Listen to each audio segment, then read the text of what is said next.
Okay, One Piece chapter 1104 is out. Thank you, Daddy.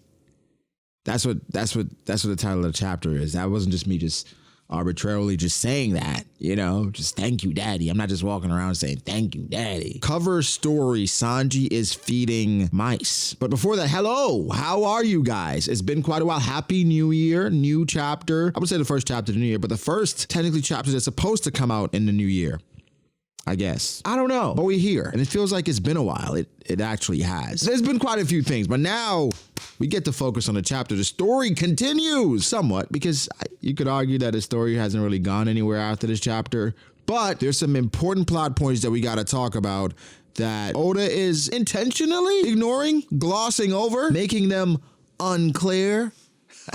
Let's get to the chapter. Kuma finally lands his blow. It was a very satisfying attack. I'm happy that Kuma finally slapped the shit out of Saturn because Saturn, his smug face, listen, I love him as an antagonist. He has been talking smack, but man, he deserved that punch and it felt good. It gets better and better every time I read it. I'm not gonna lie. We did get some more flashbacks.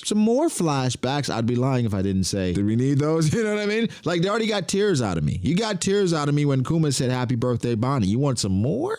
How greedy are you? Ha, that happened, and just some more flashback stuff to build up the punch. But I feel like the punch been building for 3 weeks. Let it happen. Let it rip. And it ripped. I like for Saturn in the middle of it, he's like, Vegapunk, what is the meaning of this? How is this possible? He should be dead. And Vegapunk's like, I'll be honest, bro. I really don't know.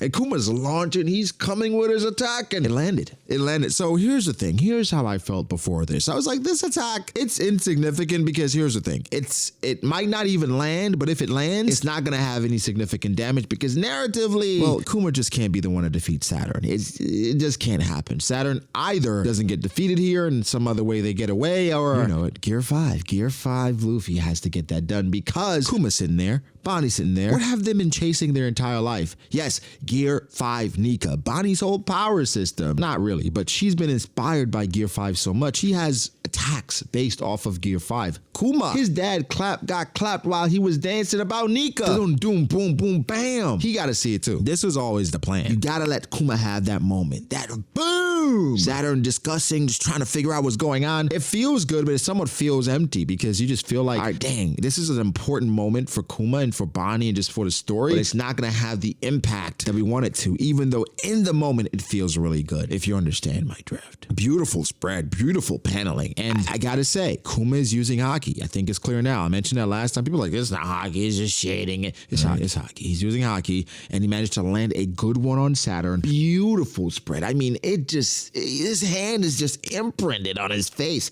I love it. I love it a lot. I do. But Kuma hit Saturn so hard that buildings are turning over, right? Buildings are kowtowing. Like, they're like, whoa, Saturn got hit like that?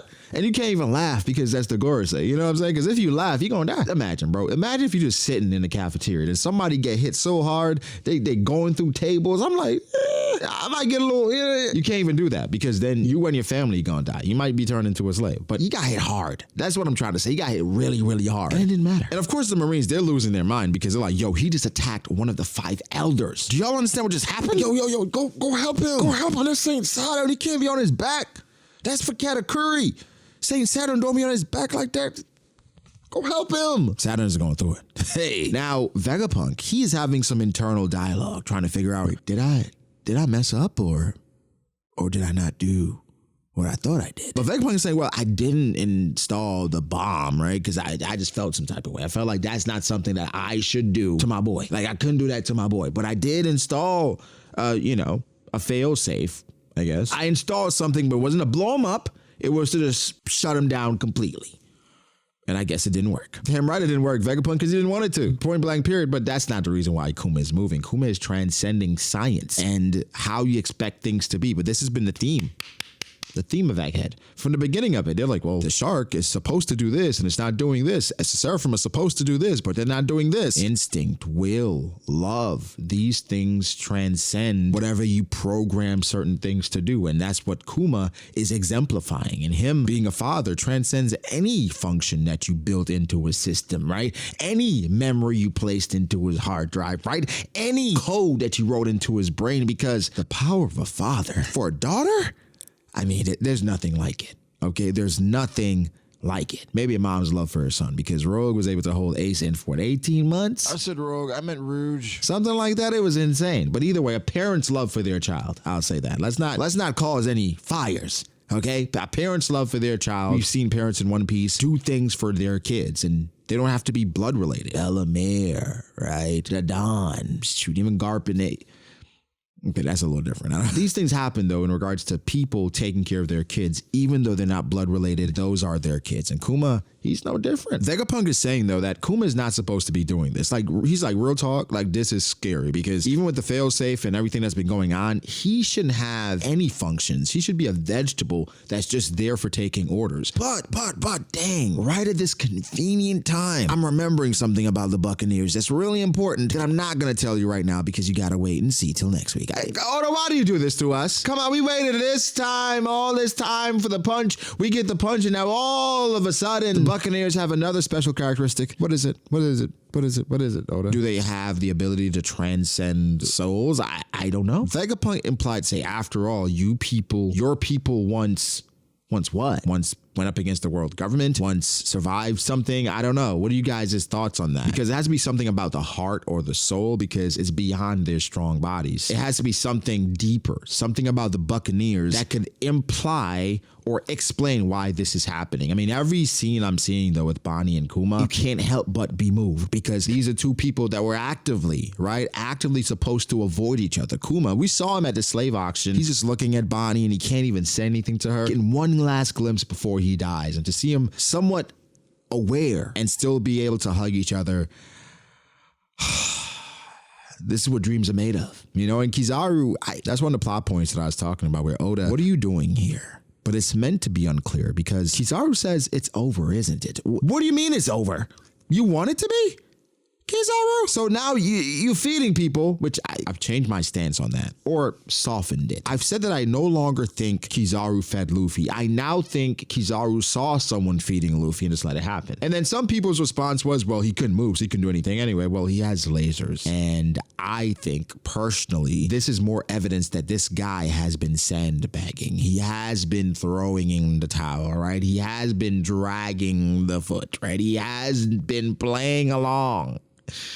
Either way, he hasn't been trying as hard. He has been trying to do his job to make it seem like he's doing his job, but there's a lot of doubt there. That's confirmed by the end of the chapter, in my opinion. Now, Sentomaru's up, Kizaru talking about it's done. We're in the thick of it, Kizaru. They're not done yet, so how would it be over? Are you relieved? That's the inclination I got, that he was relieved that Saturn got blown to smithereens. It's like, it's over, isn't it? But no, sir. You still have your job to do, Mr. Unclear Justice. But they're saying Luffy disappeared right before they could apprehend him. Disappeared. There's only a few people that can make someone disappear. Is Shiryu here? Did Sanji make him disappear like he did with Oven, right? Did with Chiffon and Oven. This Sanji's doing, but that doesn't make sense because Sanji's right there. How many people could make Luffy disappear? Is this Meliorion? Wrong show. But either way, that's weird. That is odd. Now, some people are speculating that Luffy has gone to the robot. I'm like, wait, Luffy's friends are in danger and all of a sudden he's gone to the robot, or it could be Nami's Mirage. It's just one of Oda's open-ended things for us to think about and to speculate and to ponder, for us never to figure out until we get closer to the chapter. Then we're like, you know what? This is starting to make sense. Just drops a twist on us. The Kuma and Bonney scenes, they move me. It's just a dad and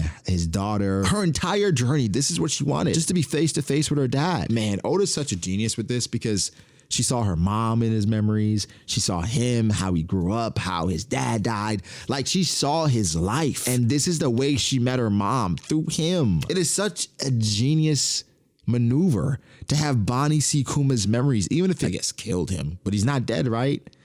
So It even alleviates that entire section where she thought she killed her dad. It is beautiful. It is just beautiful writing on that one. I'm not gonna lie. I really appreciate that. But being able to tell her dad face to face while he's aware, thank you for everything. Now, it seems like he's not all the way there. Part of his soul is still rolling, right? I'm not sure if Mahito did something to fix it, but a part of his soul is there, man. The weight of a soul, the weight of memories. These are things, the themes that are touched upon in the story, and they're coming to life.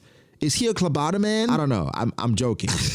How can you hate this? You know, even the letters that he wrote. Now, that's a lot of information to consume in the amount of time that she was in. I'm not sure if time is going to work a little differently in regards to the memory bank. Again, seeing Ginny, that must have been amazing meeting her mom. Because Kuma saw the absolute best of her mom while they were living together. And then seeing how much love your dad has for you. This is nothing greater than that. I think that's the greatest thing. Seeing all the sacrifices that your dad was willing to make and is currently making for you. A dad's love. A dad's love, baby. Saturn does eventually return. You know when you talk to your kid about something, or a nephew or a younger brother, something happens where the subject gets changed and you come back like, yo, I'm still waiting for an explanation, bro. Like, what's going on? That's what Saturn does. He gets knocked into every single building. His arm gets destroyed. And he's like, Vegapunk, I'm still waiting. Am I talking to myself? Can you hear me? Hello? He's like, bro, what happened? And then Vegapunk's like, well, I mean, technically, you can blame me, but technically, I don't know what the heck is going on because this is not supposed to happen. But I mean, if you're romantic, you can just chalk it up to the just amazing power of love. What? If I'm Saturn, I am so... What are you talking about? Why did he not blow up? Power of love. Are you kidding me? Saturn, the man of science, he does not want to hear that. He says something that is somewhat ironic, where I'm like, why did he say that out loud? He says to err is human, which is to err on the side of caution, you know, just to make errors, to make mistakes is human. How short-sighted. And I'm just like, Gorosei, Saturn, you guys have been up royally since the beginning of the story. How can you say this with a straight grimace? To err is human? No, to err is life. To err is a part of the plan. Everyone errs, even machines that are supposed to be perfect. But then he goes on to say, you gentlemen have outlived your usefulness. One could argue you have as well. How does Emu feel about you guys?